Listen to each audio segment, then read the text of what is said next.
안녕하세요. 사혈과 건강 그리고 미용의 류앙비입니다. 네, 가끔 주위에서 갑자기 의식을 잃고 쓰러져 의식불명 상태라는 말을 듣곤 합니다. 푹 맞았어, 뇌출혈이래 등등 암울한 소식을 접하게 되죠. 뇌출혈은 뇌혈관이 파열되어 혈액이 뇌 조직으로 새어나오는 증세로 갑작스러운 의식장애, 반신불수 등이 나타나는 뇌졸중을 일으키는 대표적인 질환이며 크게 외상에 의한 출혈과 자발성 출혈로 구분한다고 합니다. 뇌CT, 미세수술 등 신경외과학이 발전에도 불구하고 사망률이 60에서 80%로 높다고 말합니다. 나머지 여생은 통증이나 혈압약을 복용하며 지내게 되죠. 뇌출혈 환자의 경우 피가 새어나오는 동안 수술적 접근도 어려운 것으로 익히 알고 있습니다. 결국은 새어나온 피가 응고될 때까지 경과를 보곤 합니다. 시간이 지체된 만큼 의식장애나 반신불수 등을 심화시킨다는 것은 생각지도 못합니다. 참으로 안타까운 실정이죠. 네, 심천생리학에서는 뇌출혈을 어떻게 보고 있을까요?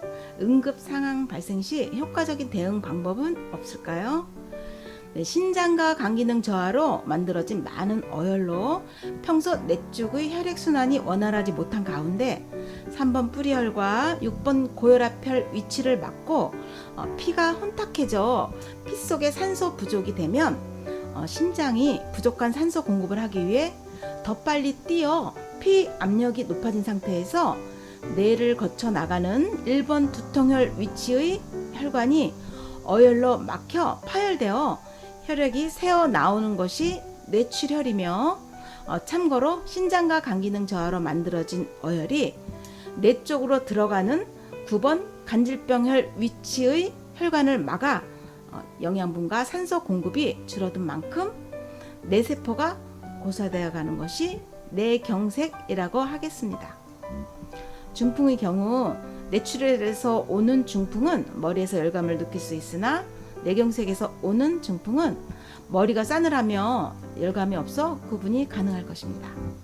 뇌출혈로 쓰러졌을 경우의 응급사혈은 6번 고혈압혈, 1번 두통혈과 9번 간질병혈, 31번 중풍혈을 사혈하여 혈관 파열로 새어나온 혈액과 모세혈관의 어혈을 제거한다면 그 회복력은 대단할 것입니다. 터져나온 혈액이 완전히 굳어버리기 전에 사혈하는 것이 관건인 만큼 2일 간격으로 어혈이 나오는 대로 10컵이든 30컵이든 50컵이든 사혈하는 것이 효과적이며 가급적 3일 이내에 사혈을 하시고 다소 기간이 경과하여 식물인간이 되었다 해도 타 방법보다는 수십 배는 더 효과적일 것입니다. 뇌출혈 위험의 예고 증세로 신경을 쓴 후 뒷머리가 아프며 열이 나고 뒷목이 뻐근할 경우 1번 두통혈, 9번 간질병혈의 어혈을 제거한다면 우선 위험에서 벗어날 수 있을 것입니다.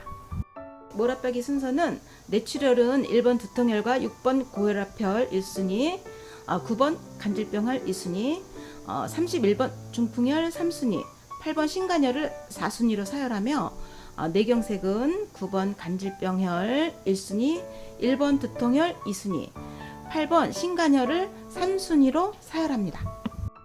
이미 신장과 간 기능이 떨어져 혈액이 탁해져 영양분이 부족한 만큼 조혈에 필요한 조치는 필수 사항으로 영양분, 철분, 염분에 대한 보사의 균형을 지켜야 할 것입니다. 중풍에서 벗어나는 방법은 사혈이 유일한 방법이며 충분한 이해와 습득이 필요할 것입니다. 고혈압 약을 지속적으로 복용하는 경우 마취 성분으로 인해 이미 손상된 신장과 간을 더욱 악화시켜 2, 3차의 큰 합병증을 유발할 수 있는 만큼 약물 섭취를 금해야 할 것입니다. 네, 고혈압 약을 끊는 시기는 6번 고혈압혈을 사혈하여 어혈과 생혈이 각각 50%의 비중으로 나오는 시기임을 유념하시고 마비로 인해 통증이 큰 만큼 본인의 의지와 인내가 필요할 것입니다. 네, 고혈압 약은 비상용으로 소지하다가 뒷머리가 아프며 열이 나고 뒷목이 뻐근할 때 응급약으로 사용함이 타당할 것입니다. 뇌출혈의 근본적인 예방 사혈은 2번 위장혈, 3번 뿌리혈, 6번 고혈압혈, 8번 신간혈의 사혈을 마친 다음 1번 두통혈, 9번 간질병혈, 31번 중풍혈을 사혈하여 어혈로 막힌 모세혈관을 열어준다면 영양분 흡수 기능이 향상될 것이고 신장과 간이 독소를 먹어치워 피를 맑게 하는 만큼 산소 함유량이 많아지고 어혈의 생성 원인이 해소되기에 고혈압은 물론 뇌출혈로 쓰러지는 일은 없을 것입니다. 참고로 고혈압의 치유 시점은 심장이 부족한 산소 공급을 하기 위해 빨리 뛰어 피의 압력이 높아졌기에 2, 3, 6, 8번 혈의 사혈을 마친 다음 3개월 정도 휴지기를 가지며 산소를 운반하는 헤모글로빈 수치가 10일 이상 회복되는 시기라 할 것입니다. 인체의 모든 장기는 먹이사슬처럼 되어 있어 질병이 올 때도 연쇄적으로 기능이 떨어집니다. 치료가 되는 과정 역시 한 가지 증세만 좋아지는 것이 아니고 오장의 기능이 동시에 좋아질 것입니다.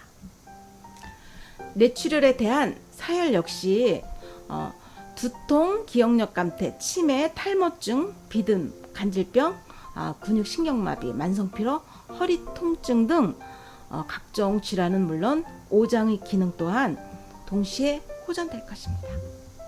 위급시 응급 사혈의 꿀팁으로 심장마비, 뇌출혈, 위경련은 모두가 외관상 말은 못하나 심장마비는 가슴에 손바닥을 대보면 멈춰 있음을 알 수 있고 뇌출혈은 가슴에 손바닥을 대보면 심장은 뛰며 위경련은 피 흐름이 멈춰 쥐가 난 상태로 다리를 배 쪽으로 오므린 자세이며 위경련이라고 물으면 표현할 수 있음을 참작하시고 여행, 산행 등 출타 시 휴대용 보안기의 준비는 응급상황 대처의 시작일 것입니다.